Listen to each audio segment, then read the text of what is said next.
First, we start our initial cut to remove a section of the existing concrete slab. This process took about an hour.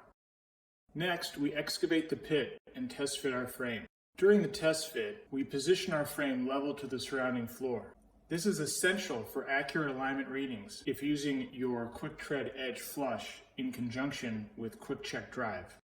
Finally, we poured, leveled, and troweled the concrete. During the cure period, you can cover your new pit with a steel plate and return your drive to service the very next day. After you remove the plate and install your new Hunter unmanned inspection equipment, you're ready to discover alignment and tire sale opportunities on every vehicle that enters your service drive.